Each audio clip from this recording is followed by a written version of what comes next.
Have you ever seen a monster? If a monster appears in front of you, do you feel frightened or will be incredibly calm? Today I want to tell you a story about a monster. A black hole appeared in the sky of a mundane town. Then a giant monster appeared out of nowhere. It was huge and bloated. It finally landed on a tall building without any movement.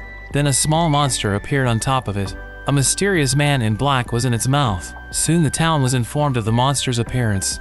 After learning the news, Yuki planned to sneak in with her best friend to check it out, but due to the heavily guarded military there, my best friend dismissed Yuki's idea.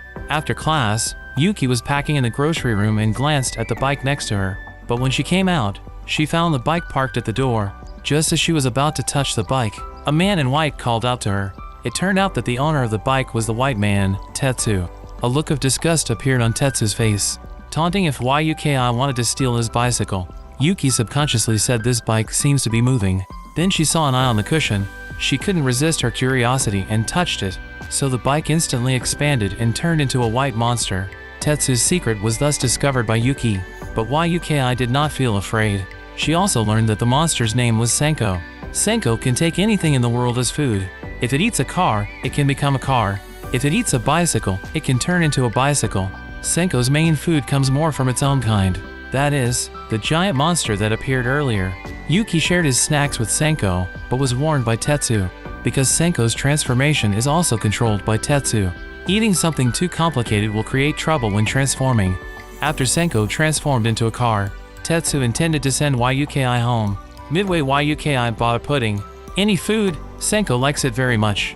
Tetsu was so cold that he didn't allow Senko to eat food, but in the end, he fed the pudding to Senko. This scene was also seen by the mysterious man in black. Senko's race evolves by devouring its own kind, so the man in black saw Senko's ability to transform. His monster's ability is invisibility, and the shape is also very different from Senko. In order to devour Senko, he attacked directly despite the presence of Yuki.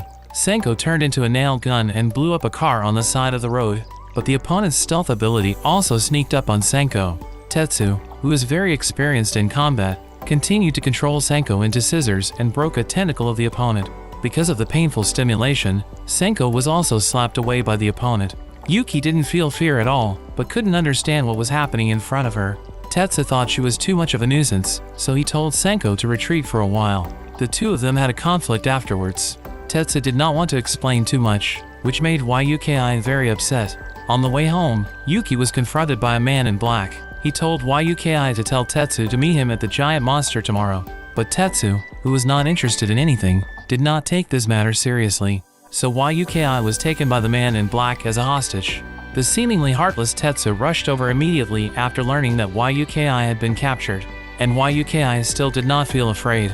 Then Senko turned into a helicopter and soon arrived at Yuki's side, but the man in black was waiting for an opportunity to hide somewhere else. He cut off one of Senko's arms with his precise shooting technique. Even though he was wounded, Senko did not forget to protect Yuki, and this order was not given by Tetsu.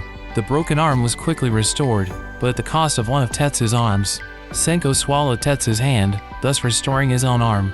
As Senko falls to the ground, the man in black had already controlled the giant monster, using the superpower of leap to quickly come to their side.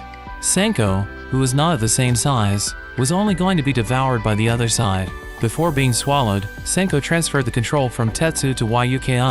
The giant monster obviously did not expect this situation, and grabbed the controller Tetsu from Senko. The man in black's plan also finally succeeded. The giant monster that devoured Senko also gained the ability to transform.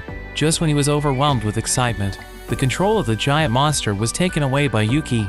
In the process of devouring the monster, it was necessary to ensure that no one was inside.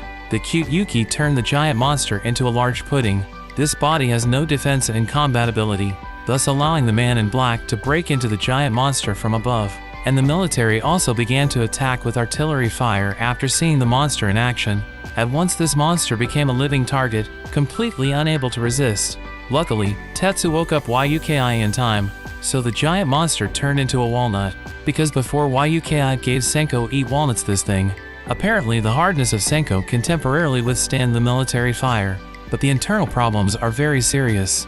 Because the man in black has found Yuki, who is the controller, he forcibly took away the control of Yuki, but found that his head was extraordinarily painful, because the military's artillery fire was even more intense.